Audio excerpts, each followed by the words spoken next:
Bom dia a todos! Eu tô meio sumidinha esses dias, fiquei de fazer o vídeo do canal pra vocês e acabei não tendo muito tempo de estar fazendo esse videozinho na semana passada. Acho que eu comentei aqui com vocês, primeiro porque eu tava dodói, né? Então, por conta disso, que eu realmente não consegui. Ainda estou me recuperando, não estou 100%. Vamos lá, meus lindos. Eu escolhi um tema hoje, que é um tema, inclusive, que está sendo fonte de algumas pesquisas minhas, porque eu tenho um processo em específico onde eu vou levar esse tema, e assim como eu já conversei com vocês em alguns outros momentos, nós, advogados, somos formuladores e criadores de novas teses, nós que somos criadores de jurisprudências e nós que conseguimos, através da justiça, ampliar o rol e mostrar que a legislação não pode ser rígida e que ela se molda de acordo com a vida e o cotidiano que a gente convive diariamente. Os nossos costumes, as nossas regras, a mudança de cultura, tudo isso ela influencia, a legislação ela precisa acompanhar. A gente não tem condições de ficar preso e fixado na legislação. Então, por conta disso, que as jurisprudências que são criadas por nós, advogados, é que ela é tão importante na vida jurídica de todos nós. Esse tema, gente, é uma situação que veio para o meu escritório há mais ou menos equivalente a 5 anos. Desculpa. Aproximadamente 5 anos, e estamos nessa luta ainda, e é uma luta que eu tenho interesse de levar até a sede do STJ. Como eu imaginava, certo, que isso poderia acontecer no decorrer dos anos, tá? Nós já temos algumas situações e algumas decisões super favoráveis, inclusive da ilustre Maria Berenice Dias, que ela teve uma situação não idêntica ao caso do meu cliente, que eu não vou estar falando aqui, mas que está incluso dentro dos rolos que negam a impossibilidade de adoção. Né? Nós temos os rolos taxativos, que a Constituição permite, que é quem são as pessoas que podem adotar, e nós temos o rol que não permite, é o rol negativo, né? Que a gente chama. Por exemplo, irmãos e enfim, não podem adotar. Isso é o que está regido na lei. Só que, gente, alguns artigos da própria Constituição Federal e alguns artigos do próprio Estatuto da Criança e do Adolescente, ele vai em contra esse artigo que cria esse rol taxativo. Quando eu digo que ele vai em contra, é porque, Camila, que eu especificamente digo que ele vai em contra. Gente, o que é mais interessante, o que é mais seguro, o que é pensar na criança e no adolescente em seu bem-estar social? É pegar essa criança e colocar ela em qualquer lar? É pegar essa criança e colocar ela submetida a uma adoção comum e tradicional, porque a lei proíbe um membro, uma característica específica de requerer a adoção dela? E até onde o interesse da criança e adolescente deve ser prioridade, até onde a proteção à vida, à saúde, o bem-estar, acima de tudo, emocional dessa criança, ele deve existir, a ponto que esse rol taxativo, ele tenha abertura.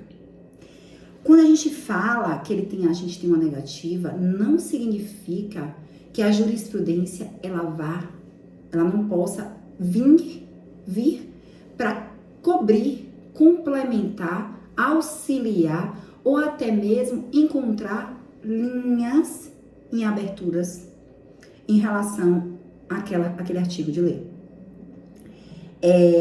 O caso, tá, do meu cliente, minha cliente na verdade, dos meus clientes que são os requerentes, eu não vou falar de que se trata aqui, qual é o membro familiar do requerimento da adoção, mas ele está dentro do rol que nega, que proíbe, certo? Maria Berenice, ela chegou a levar até em sede do STJ, em sede de RESP, uma situação muito parecida de um caso processual dela, e ela conseguiu êxito no deferimento da adoção. Esse é o meu intuito, tá? Eu levar até que fase for necessária nem que eu vá até o fim, porque tudo que eu sempre falo para vocês aqui, nós somos os cuidadores da lei. Nós somos nós protegemos e utilizamos a lei para reger os casos dos nossos clientes, mas acima de tudo nós devemos com toda força e visualizar artigos que possam favorecer os nossos clientes para que a gente possa encontrar brechas e que sim, nós possamos criar jurisprudências. Porque se nós, colegas, se nós que somos de fato os defensores da justiça, defensores dos nossos clientes, se nós não nos questionarmos, se nós não levarmos os casos dos nossos clientes à frente para as bancas dos tribunais, no intuito de comprovar que a realidade que nos resguarda, ela de fato, ela é diferente do que aquilo que a lei simplesmente fala. Quantas e quantas jurisprudências foram criadas por nobres colegas nesse aspecto? Nós precisamos, acima de tudo, de questionamentos. Precisamos de estudo diário para que a gente possa identificar com clareza a falha e a abertura que a gente tem daquele caso, que o cliente que chega à nossa porta. E a gente consegue encontrar uma liberdade, uma abertura daquele caso para que a gente possa levar isso para a justiça, que a gente possa levar isso para os tribunais, que a gente possa levar isso para a banca, que a gente possa isso comprovar que a gente precisa, de fato, criar uma nova jurisprudência para aquele caso, que é o caso de abertura que a gente localiza. Entende? Qual é os artigos que a gente pode estar levando essa questão à frente? Acima de tudo, que eu considero, e que isso eu tinha visto no Congresso, inclusive Direito de Família e Sucessões, que vocês viram que eu participei, e eu identifiquei que essa nossa realmente é uma grande chance. É o artigo 7º do Estatuto da Criança e do Adolescente, que ele fala sobre o rol de proteção à vida da criança e adolescente, que ela deve ser prioridade. Como vocês sabem, no Direito de Família e Sucessões, a prioridade é o bem-estar da criança e adolescente. A prioridade não é quem o genitor quer, o que o genitor quer, o que a genitora quer, com quem quer que a genitora quer que fique. O interesse da criança e do adolescente é prioridade e o Estado, que é o amparador dessa situação e o determinante para esse tipo de situação, que deve estar, através dos seus advogados, dos seus tomadores da justiça, identificar o que é o melhor interesse da criança e do adolescente e decidir isso por decisão, decidir isso por sentença, tá? Com as vistas do Ministério Público. Então, toda vez que a gente lidar com interesses de menores, o principal que nos rege é o melhor para a vida. O outro artigo é o artigo 227 da Constituição Federal, o artigo 3º do Estatuto da Criança e do Adolescente, que fala sobre o melhor interesse da criança e do adolescente, que é exatamente nesse aspecto que eu estou falando, tá? Se nós temos automaticamente uma visualização do que de fato é o melhor para a criança, é o que a gente deve conseguir e ter por determinação uma sentença. Uma sentença do direito de família e sucessões, gente, é fundamental, o direito de família em específico, tá? Sucessões a gente fala quando está envolvendo com o menor diante da sucessão. É fundamental que ela seja identificada o melhor interesse da criança e adolescente. Então, diante desse rol negativo, tá? Taxativo, que está explícito na Constituição, de quem são os impeditivos para adoção, nós temos que levar em consideração que hoje, cada dia mais, inclusive a nobre Maria Berenice, ela consegue demonstrar e a gente consegue levar isso de que o Estatuto da Criança e do Adolescente já deve ser prioridade. Então, até que ponto a lei ela deve ser rígida ao ponto que o melhor interesse da criança e do adolescente está aqui. Quando nós estamos diante de uma pessoa, uma criança que de fato reside com alguém que está com aquele do rol taxativo negativo, e aí coloca essa criança para o rol de adoção para uma pessoa desconhecida, que abalo psicológico, emocional, isso vai atingir essa criança. Tirar ela do seio fático que ela vive, que é o seio que está dentro do rol negativo, taxativo, que é impeditivo para adoção, e colocar ela no meio de um rol que é permitido por lei, mas com alguém que ela nem sequer sabe quem é. A ruptura desse laço fático, que é comprovatório, que é o que de fato acontece no dia a dia dessa criança, o que pode causar de dano.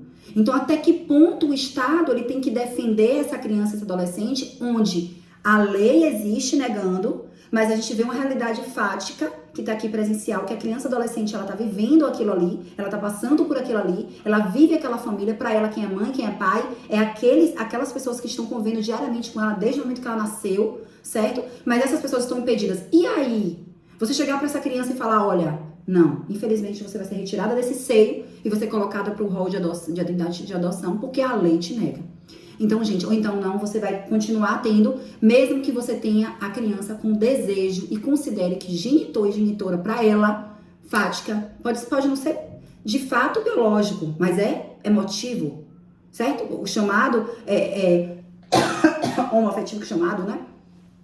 É de fato o que tá ali na cabeça dela. Então, o que é que a lei, até onde a lei ela pode ser prioridade, onde há uma outra lei que diz que o maior interesse da criança e do adolescente é a prioridade.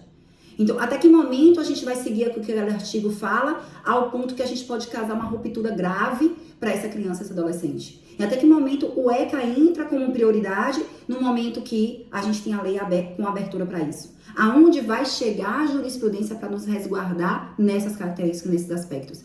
Então, assim, a lei, ela precisa existir para ser um norte. Mas a partir do momento que a gente tem uma fundamentação fática presente, que é um fato que a gente está identificando naquele momento, e a gente tem uma ruptura onde a lei ela nos proíbe, nos impede, o que você vai fazer?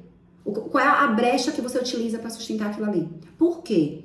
Porque, de fato, uma ruptura fática da realidade que essa criança vive, para ela sempre existiu, iria causar um abalo psicológico, emocional terrível. Terrível. O que essa criança pode enfrentar no futuro é terrível, tá? E até onde a responsabilidade do Estado, até onde a responsabilidade de nós, que somos os guardadores da justiça, os guardadores das leis, a gente vai chegar. Aqui, até que ponto a própria banca lá, no momento que ela vai avaliar essa situação, ela vai identificar. Então, nós temos que, acima de tudo, nos reger aqui. A realidade fática, ela tem que estar junto com que a lei que nos resguarda. E a gente, como defensores da justiça, a gente tem que, como advogados, identificar as brechas que são localizadas. Então, diante dessa situação dos rolos taxativos, que a lei impede quem é que pode adotar ou não, diante da minha visão, e com a ilustre Maria Berenice Dias já conseguiu levar isso para a tribuna e sede STJ.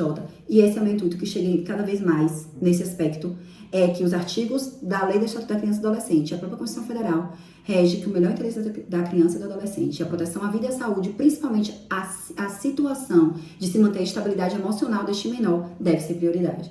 Então, a partir do momento, a gente deve utilizar esses artigos para conseguir nos resguardar e levar isso para uma decisão favorável, entendeu? Eu acho que esse tema... Desculpa, gente. Entendam minha tosse aqui, viu? Eu acho que esse tema é um tema bem legal, tá? Pra estar trazendo pra vocês em forma de vídeo. Eu espero que eu tenha auxiliado vocês de algum aspecto e que isso leve, acima de tudo, uma análise crítica, onde nós, como defensores dos nossos clientes, nós devemos, diante de qualquer realidade que nos chega, a gente não só achar que nada é impossível.